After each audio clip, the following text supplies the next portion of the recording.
Shalom Aleichem.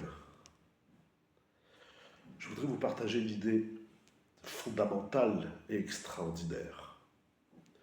Il y avait un élève, un étudiant à la yeshiva de Mir qui avait la possibilité de passer le soir du Seder chez le Chafetz Chaim Zichrono Livracha. Il a été invité à passer le Seder chez le Chafetz Chaim.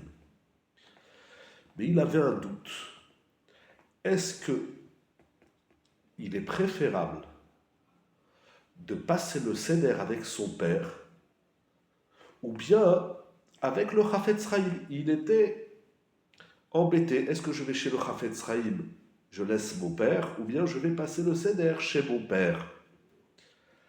Alors il s'est rendu chez Rabbi Yerucham de Mir, le Mashgiach, le grand Mashgiach de la yeshiva de Mir. Il est parti voir le Rav, il a dit: qu'est-ce que je fais? Est-ce que je vais chez le Chafetz Chaim ou je vais chez mon père? Rabbi Yerucham lui a dit: c'est préférable que tu ailles chez ton père. Vous savez, passer le Seder chez le Chafetz Chaim, c'est pas rien.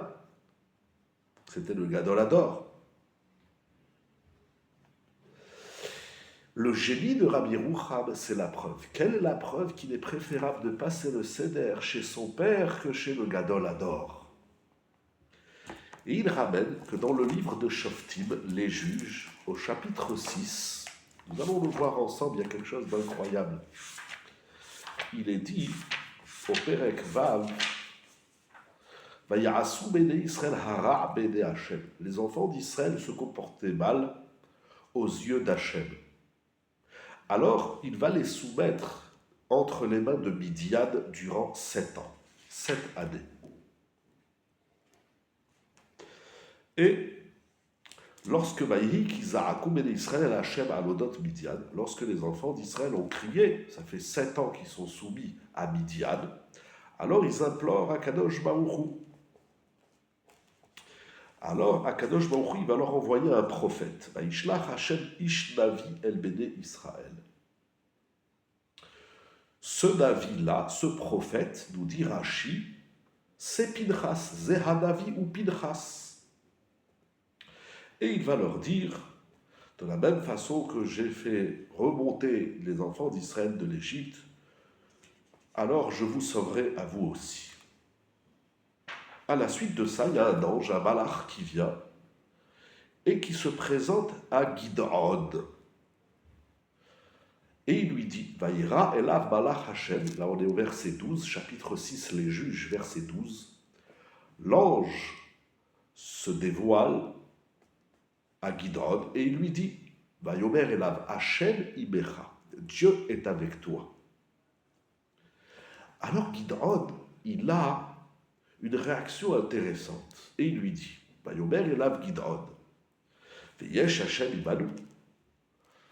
Si tant est que Hachem est avec nous, alors je ne comprends pas pourquoi tout ceci nous arrive, tous ces drames. Où sont tous les prodiges que nos ancêtres, que nos pères, Hachem, Siprou Lanou Avotenu, que nos pères nous ont racontés lorsqu'ils nous ont dit Hachem nous a fait sortir d'Égypte. Et voilà que maintenant Hachem nous a abandonnés et il nous a transmis entre les mains de Midian. Qu'est-ce qu'il dit ici, Gid'on? Il dit Yesh Hachem imanu, Hachem est avec nous. Et si, dit Rashi, Yesh Hashem imanu, et si Dieu est avec nous, alors pourquoi tous ces drames se manifestent? Voilà que nos pères nous ont raconté que nous sommes sortis d'Égypte. Et il dit Rashi, Pesachaya, lorsque l'ange se dévoile à Gid'on, c'était Pesach.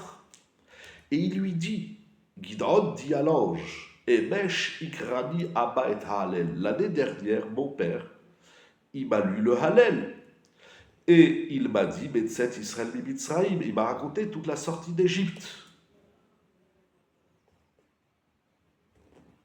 Et il lui dit donc, si eux, ils étaient des tzadikim, si nos ancêtres étaient des tzadikim, alors qu'ils nous fassent à nous aussi des miracles par le mérite de nos ancêtres, de nos pères.